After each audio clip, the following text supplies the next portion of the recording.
బాబు ఇప్పుడు తెలంగాణలో 2 కొత్త పార్టీలు ఏర్పడినాయి. మీకు ఐడియా ఉంటది. ఇటు కేసీఆర్ కూతురు కవిత టీఆర్ఎస్ పార్టీ అని పెట్టింది. దాంతో పాటు తీన్మార్ మల్లన్న ఓ పార్టీ పెట్టిండు. టీఆర్పీ అనే పార్టీ. ఏమన్నా తెలంగాణలో వీళ్ళకి మనుగడ ఉంటదా? టీఆర్ఎస్ను కాపీ కొట్టబోయింది కవిత. ఆ!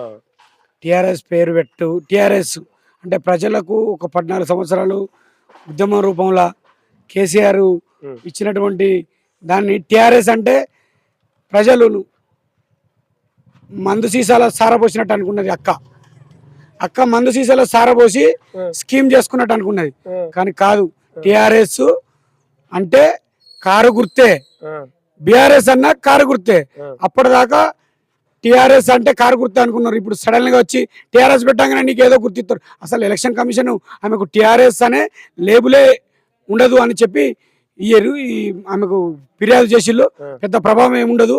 కవిత ఓన్లీ ఆమె రేవంత్ రెడ్డి విడిచిన బాణమే అనుకుంటారు జనాలు. ఆ! ఎందుకంటే ఆయన ద్వారానే ఈమె ఓటును ఇప్పుడు ముఖ్య ఉద్దేశం సార్. ఇంకోటి కూడా, మీరు ఎక్కడికి పోయినా హ్మ్. ప్రజలను మీరు చైతన్యవంతంగా ప్రశ్నించండి. హ్మ్. వాళ్ళ మనసులో మాట తప్పకుండా చెప్తారు. హ్మ్. తెలంగాణ ఎన్నో ఉద్యమాలతోటి వచ్చింది, అవును.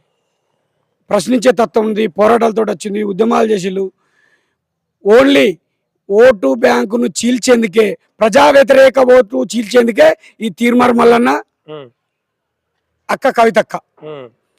ఈ టీఆర్ఎస్ లేదు, తీర్మానం లేడు. తీర్మానం కవితక్క లేదు, తీర్మార్ మల్లన్న లేడు. ఎక్కడ డిపాజిట్ రావు, క్యాండిడేట్లు దొరకరు. ఏమంటారు వాళ్ళు?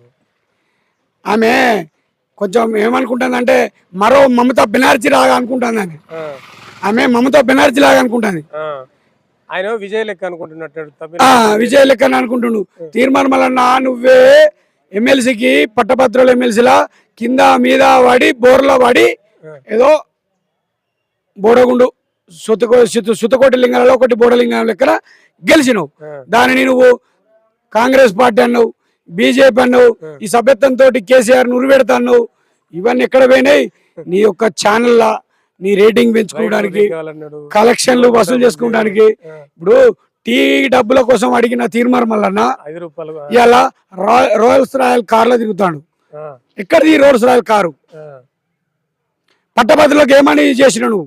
ప్రభుత్వంతో ఎందుకు కొట్లాడతలేవు? ఎందుకు కాంగ్రెస్ ప్రభుత్వం మద్దతుతో గెలిచినావు ఎమ్మెల్సీగా? ఈ యొక్క పట్టభద్రులకు ఎందుకు న్యాయం చేయలేకపోతున్నావు? నిజంగా పట్టభద్రులకు న్యాయం చేయాలి. మళ్ళీ నువ్వు ఏదో రాజకీయ పార్టీ అని చెప్పి వేదికలు ఏర్పాటు చేసి ఇలా ఎవరైతే కాంగ్రెస్లో, బీజేపీలో, టీఆర్ఎస్లో, బీఆర్ఎస్లో ఉన్న ఒక వ్యతిరేకులు వాళ్ళను పోగు చేస్తాను. కానీ అట్టర్ ఫెయిల్, అంతే. ఏముండదు, ఏముండదు. తీర్మార్ డాన్స్ చేసుకోవాల్సిందే. తీన్మార్ మల్లన్న తీర్మార్ డాన్స్ బాజా కొట్టుకోవాలి, అంతే. ఏముండదు.